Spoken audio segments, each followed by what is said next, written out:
রাধাষ্টমী হরি বল হরি বল হরি বল হরি বল। আমরা রাধারানী ধ্বনিপুরে বৃন্দাবনে এসেছি, এবার আমরা বৃন্দাবন লীলা আস্বাদন করব।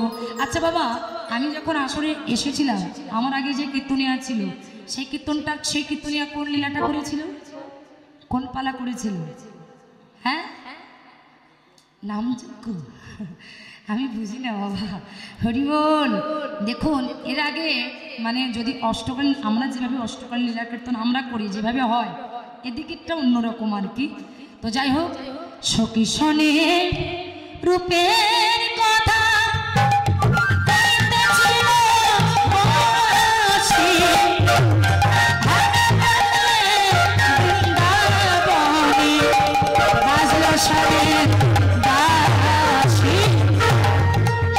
সবে রূপের কথা সবাই বলবেন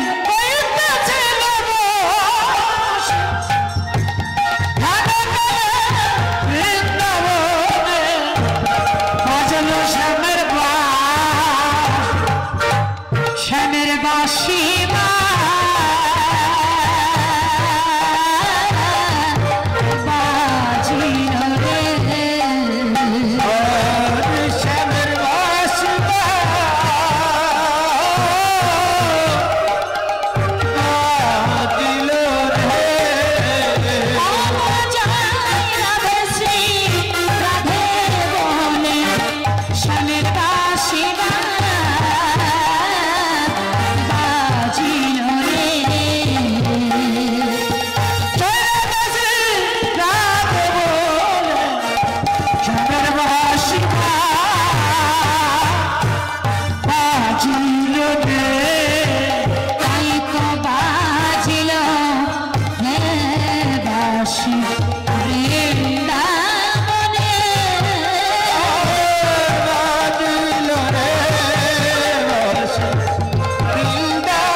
বাঁশি বৃন্দাবন। আচ্ছা, বৃন্দাবনে বাঁশি বেজেছে, আচ্ছা আপনারা কি শুনতে পেয়েছেন? আমার দিকে লক্ষ্য করুন, বৃন্দাবনে বাঁশি বেজেছে, আপনারা কি শুনতে পেয়েছেন? পাননি? বাঁশি বেজে উঠেছে, বললে সোনার মতো যার কান আছে সেই আমার কৃষ্ণের বাঁশির ধ্বনি শুনতে পাবো। তা সোনার মতো কান মানে কানে যে সোনা দিয়েছি এই সোনা না, কিন্তু মনে করলেন এই কানে সোনা দিলাম মনে হয় আমি শুনতে পাবো না। সোনার মতো যার কান আছে সেই কিন্তু কৃষ্ণের বাঁশির ধ্বনি শুনতে পাবে। ভবা পাগলা, ভবা পাগলা নাম শুনেছেন? ভবা পাগলা তার গানে কারটা গান গেয়ে গেছে না, এখনো সেই বৃন্দাবনে বাঁশি বাজে বাজে, এখনো সেই বৃন্দাবনে বাঁশি এখনো সে বৃন্দাবনে বাঁশি বাজে বাজে, আছো সেই বৃন্দাবনে বাঁশির সুরে মনের বনে, বাঁশির সুরে মনের বনে, আর বাঁশির সুরে মনের বনে ময়ূর নাচে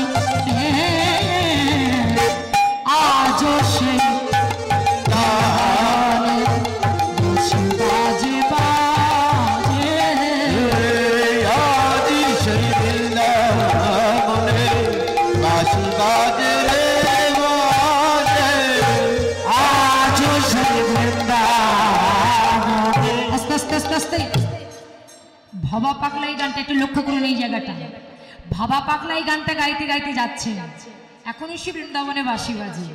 আর কিছু ইয়ং ছেলে পিছন থেকে ডেকে বলছে, আরে ও মশাই দাঁড়ান, আপনি তো ফুল স্পিডে গেয়ে যাচ্ছেন যে এখনো সে বৃন্দাবনে বাঁশি বাজে, মশাই আপনি আর বাজে গান গাইবেন না কেন বাবা, অপরাধ? আরে মশাই কতবার বৃন্দাবনে গেলাম, কই কোনোদিন তো কৃষ্ণের বাঁশির ধ্বনি শুনতে পাই নাই, মশাই আপনার বাজে গান গাইবেন না। এখন বৃন্দাবনে আর বাঁশি বাজে না। ছেলেগুলো বলছে বাঁশি বাজে না, বাবা পাগলা বলছে হ্যাঁ বাজে। না বাজে না, হ্যাঁ বাজে।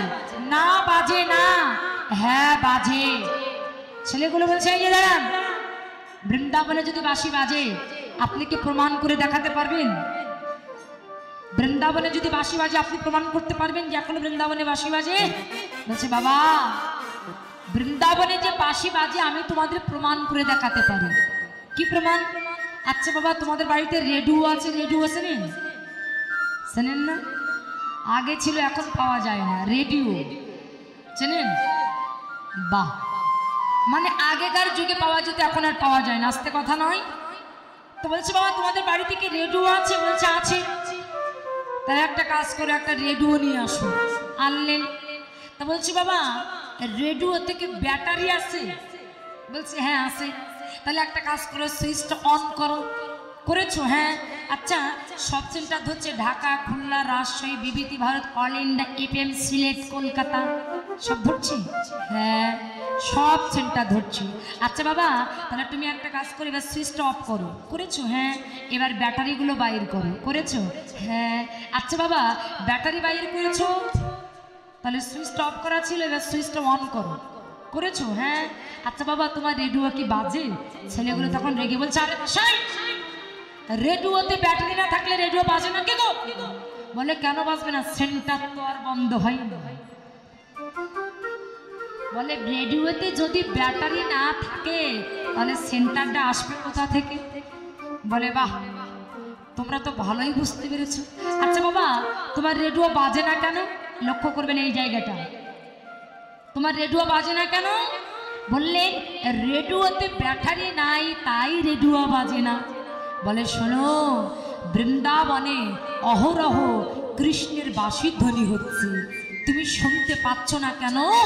তোমার দেহরূপ রেডিওর ভিতরে ভক্তিরূপ ব্যাটারি নাই, তাই তুমি আমার গোবিন্দের বাঁশির ধ্বনি শুনতে পাচ্ছ না।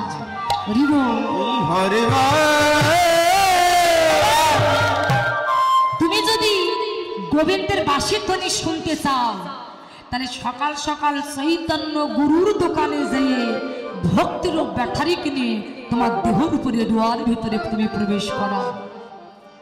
কথাগুলো আগে বুঝতে হবে।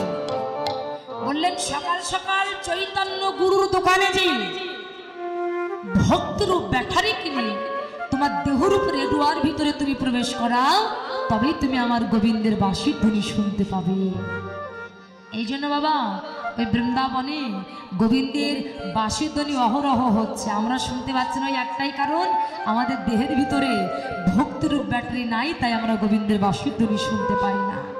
বলে না গো তোমার দেহের ভিতরে আগে তুমি ভক্তিটা নিয়ে আসো, ভক্তিরূপ ব্যাটারিটা প্রবেশ করো। তাহলে এই ভক্তিটা আনতে গেলে তোমার কি করতে হবে? এই ভক্তিটা আনতে গেলে সকাল সকাল গুরুচরণ আশ্রয় করে সাধুগুরু বৈষ্ণবের সঙ্গ করতে হবে। সাধুগুরু বৈষ্ণবের সঙ্গ করিতে করিতে যে বৈষ্ণব কৃষ্ণ বলে হরি বলে কাঁদে, ওই বৈষ্ণবের চরণধুলি তোমার অঙ্গে মাখতে হবে। ওই বৈষ্ণবের চরণধুলি অঙ্গে মাখতে মাখতে বৈষ্ণব তোমার প্রতি সন্তুষ্ট হয়ে যদি তোমাকে কৃপা করে কিঞ্চিত মাত্র ভক্তি দান করে, তবে তুমি একদিন ভক্তি রাজ্যের মালিক হয়ে যাবে। তাই গুরু হরি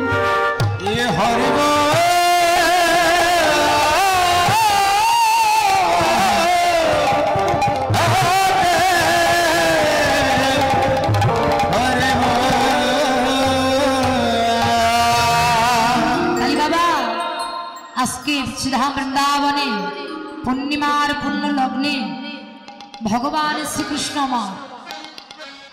মায়ের কোলে ঘুমাইয়েছিলেন। বৃন্দাবনের অপূর্ব কিরণ রশ্মি দর্শন করে আমার গোবিন্দের অন্তরে মনে পড়ে গেলেন সেই প্রেমময়ী করুণাময়ী শ্রীমতী রাধারানীর কথা। আর গোবিন্দের অন্তরে যখন রাধারানীর কথা মনে পড়ে গেলেন তখন গোবিন্দের ভাবটাকে দর্শন করিয়ে আমাদের বৈষ্ণব কবি পদ রচনা করলেন, আরে কিবা শরদ চন্দ্র পবনানন্দ বিপিনে ভরাল কুসুম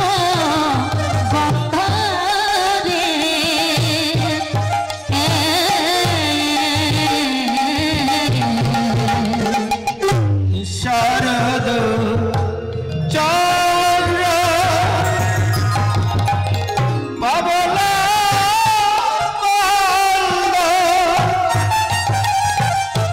বিপিনে ভরাল কুসুম গন্ধরে।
বৃন্দাবনের সকল ফুল ফুটে উঠেছে। আচ্ছা বলুন তো বাবা, কোন ফুল ফোটে না?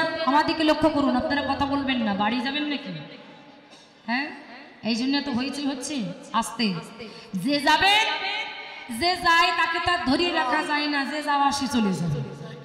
আচ্ছা, বৃন্দাবনের সকল ফুল ফুটে উঠলেন।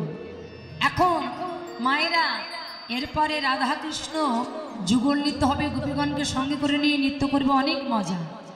যুগল যদি না দেখে যান বাড়ির যুগলও কিন্তু ভালো হবে না, মনে রাখেন।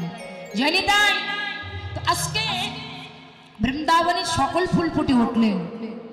আস্তে ভাইয়েরা কথা বলো না তো। বৃন্দাবনে যখন সকল ফুল ফুটে উঠলেন, সেই ভাব দর্শন করে আমার গোবিন্দের অন্তরে মনে পড়ে গেলেন সেই প্রেমময়ী করুণাময়ী শ্রীমতী রাধারানীর কথা। হেরা তো রাতি ওই ভাতি শ্যাম মগন মদনে মাতিরে মাতিরে মাতিরে মাতিরে। আরে হেরা তো রাতি ওই চলা পাতি শ্যাম মহলে মদনে মাতিরে।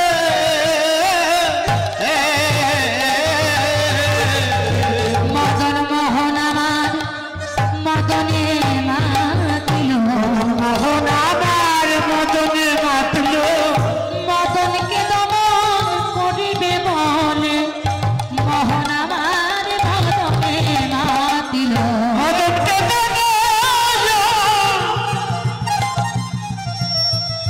করবে বলে কত মোহন আমার মদনে মাতিল। এবার ভগবানের অন্তরে মনে পড়ে গেলেন সে ব্রজ গভীর কথা, তাই করে জাদু যন্ত্র মুরলি নিয়ে মুরলীকে ডেকে বললেন, ওরে মুরলী, আমার এই সংকেত বাণী পৌঁছাইয়ে দাও প্রতি গোপী দিকে হৃদয়ে। তাই তো মুরলী